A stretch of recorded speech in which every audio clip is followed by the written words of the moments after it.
Assalamualaikum warahmatullahi wabarakatuh. Welcome back to my channel. Nah, teman-teman sekalian, kali ini aku balik lagi untuk membahas informasi terkait pendaftaran CPNS tahun 2021. Untuk kali ini aku bakalan membahas tentang beberapa pertanyaan-pertanyaan yang sering muncul di masa-masa pendaftaran ini.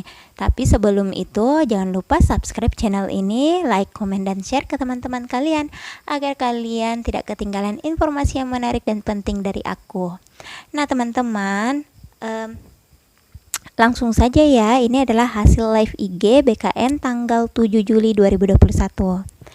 Nah, pertanyaan yang pertama yang sering muncul yaitu, jika ada kesalahan dengan nomor NIK pada saat pendaftaran itu solusinya bagaimana? Nah, solusinya itu kalian harus ke Dukcapil. Sebagaimana video aku sebelumnya, aku mengatakan bahwa persiapan yang paling utama yang harus kalian siapkan ketika ingin mendaftar CPNS tahun 2021, kalian harus mengecek NIK kalian apakah sudah sesuai dengan berkas-berkas kalian yang lainnya atau tidak, ataukah adakah kesalahan pada NIK kalian atau tidak. Jadi, jikalau ada kesalahan, kalian harus segera ke Dukcapil untuk mengurus kesalahan, untuk memperbaiki kesalahan dari NIK kalian itu agar bisa digunakan untuk mendaftar. Nah, yang kedua, jika di KTP pada namanya ada gelar, maka nama yang diinput silahkan memakai nama yang ada di ijazah. Dikarenakan ijazah sifatnya lifetime atau cuma dicetak sekali seumur hidup. Intinya nama yang dipakai adalah nama tanpa gelar. Jadi contohnya nih, misalnya nama kalian Nurdania SPD itu di KTP kalian. Jadi usahakan kalian nggak boleh pakai SPD-nya. Yang kalian input hanyalah Nurdania saja tanpa SPD. Sekalipun di KTP kalian itu pakai gelar. Next, yang ketiga, pada pengisian password dan pertanyaan pengaman kalau bisa kalian catat supaya tidak lupa. Karena jangan sampai kalian lupa kemudian kalian mau login kembali, itu akan sulit lagi jadinya. Nah, yang keempat, jika saat awal pendaftaran tertukar antara foto selfie dan juga pas foto, udah santai aja, nggak masalah, lanjutkan. Karena data yang akan masuk ke verifikator instansi adalah data unggahan dokumen. Jikalaupun uploadan fotonya terbalik, itu tidak masalah. Nah, next, kelima, jika terjadi kesalahan upload dokumen, seluruh keputusan berada di tangan instansi, bukan di BKN. Jika ingin mengajukan keluhan, bukan ke BKN, namun ke instansi yang dilamar. Jadi kalau misalnya kalian salah upload nih, ngadunya jangan ke BKN, tapi kalian harus mencari kontak person instansi tempat kalian melamar. Nah, di situ kalian bisa menghubungi panitianya untuk keluhan kalian terkait salah upload dokumen. Next, keenam, data NIK yang integrasi merupakan data NIK yang diambil dari Dirjen Dukcapil Pusat. Jadi ingat, NIK kalian itu harus dari Dirjen Dukcapil Pusat. Jadi biasanya kan nih ada yang NIK-nya itu ganda misalnya, atau NIK-nya itu salah satu angka. Kemudian kita selalu gunakan NIK itulah yang biasa menyebabkan kita susah untuk mendaftar atau NIK kita bermasalah karena kemungkinan ada hurufnya, nomornya kayak yang salah, ataukah NIK kita nggak terdaftar di Dukcapil Pusat dan sebagainya. Next, ketujuh, apabila sudah di akhir pendaftaran dan sudah diakhiri, jika terjadi kesalahan upload atau sebagainya, sudah tidak bisa lagi diedit. Silahkan perbanyak berdoa dan hati-hati. Jadi teman-teman sekalian, kalian saat mendaftar jangan terburu-buru. Sebelum kalian akhiri atau kalian submit, kalian harus memeriksa kembali dokumen-dokumen yang kalian sudah upload, sudah unggah. Kalian harus memperhatikan data-data kalian apakah sudah benar dan tidak ada keraguan lagi. Kalau kalian sudah yakin dengan apa yang kalian unggah, apa yang kalian isi di data kalian itu sudah benar, maka kalian baru bisa submit. Karena setelah submit itu kalian nggak bisa melakukan perubahan-perubahan lagi. Next, akreditasi yang dipakai adalah akreditasi di saat lulus. Khusus untuk pelamar jalur cum laude, prodi akreditasinya A dan universitas juga harus A. Nah, ini juga pernah aku bahas di video aku sebelumnya. Untuk akreditasi, kalau misalnya kita lulus di universitas, salah satu universitas, kemudian pada saat kita lulus itu akreditasinya B, namun sekarang akreditasinya sudah A, kita harus tetap menggunakan akreditasi B. Kita nggak bisa gunakan akreditasi A, karena kita harus sesuaikan dengan tahun lulusnya kita. Next, pendaftaran akun dilakukan dari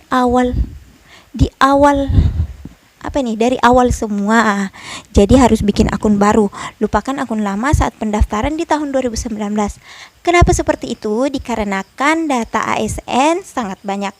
Maka data pelamar yang gugur terdahulu otomatis sudah dihapus sehingga harus dimulai kembali dari awal. Nah, jadi teman-teman, untuk mendaftar kalian terlebih dahulu harus membuat akun mendaftar akun. Sekalipun kalian sudah pernah mendaftar di CPNS tahun 2019, kalian tidak bisa menggunakan akun kalian yang lalu itu karena itu sudah dihapus. Sudah otomatis dihapus. Jadi kalian harus buat baru lagi. Next, ke-9. Dapodik bukan kewenangan BKN karena adanya di Dikbud. Jika ingin memperbaiki silahkan ke Dikbud. Jadi kalau masalah Dapodik kalian harus berurusan dengan Dikbud. Nah, ke-11, pertanyaan paling sering muncul nih, misalnya saya jurusan ilmu ekonomi, ternyata di formasi dimintanya ekonomi. Untuk pendidikan harus sejalan. Jadi kalau yang diminta itu jurusan ilmu ekonomi, nah jurusan ekonomi tanpa ilmu di depannya itu nggak bisa mendaftar, karena kita harus mendaftar sesuai dengan jurusan kita, harus sama persis dengan jurusan kita. Nah, jangan berpikir karena satu rumpun maka beranggapan boleh mendaftar. Jika memang ragu, silahkan ditanyakan ke instansi terkait dan usahakan secara tulisan, jangan lisan supaya bisa jadi pegangan. Nah, jadi itu tadi ya, kalian harus benar-benar sesuaikan dengan jurusan kalian. Gak boleh ada beda sedikit.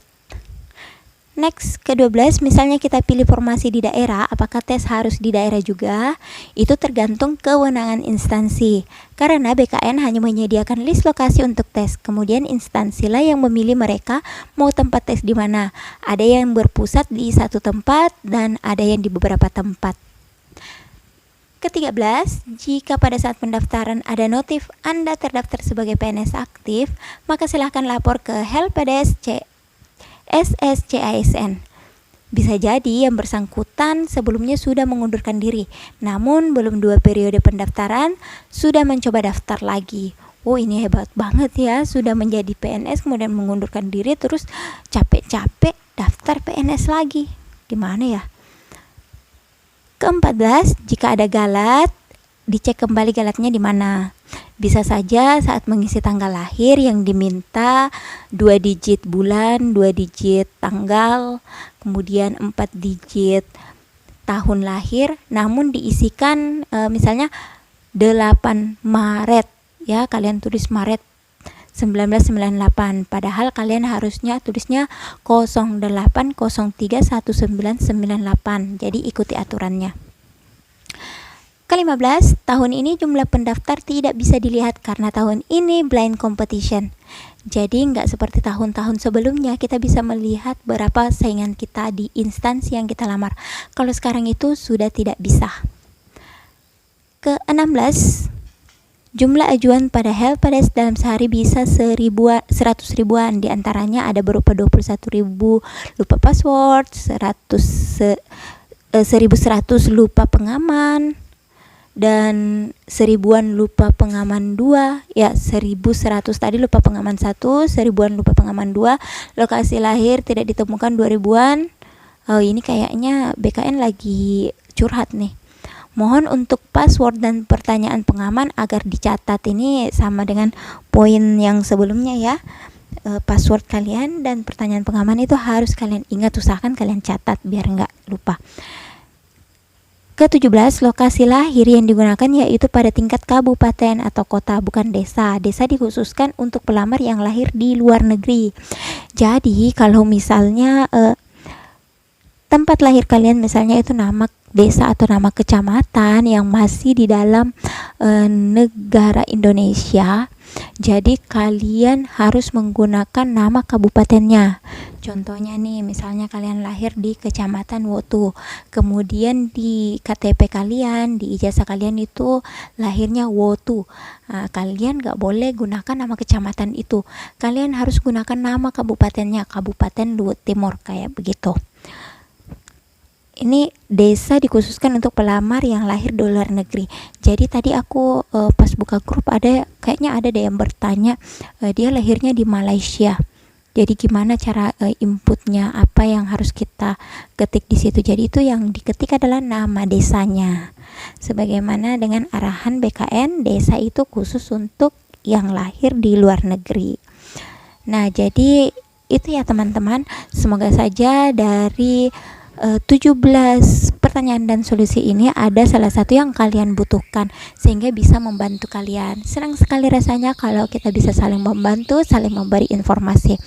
Nah, semoga semua teman-teman yang lagi berjuang untuk mendaftar CPNS dan P3K tahun 2021 semuanya tidak ada kendala, lancar, dan semoga benar-benar bisa menjadi PNS ASN, bisa lolos seleksi CPNS tahun ini, berikut juga P3K.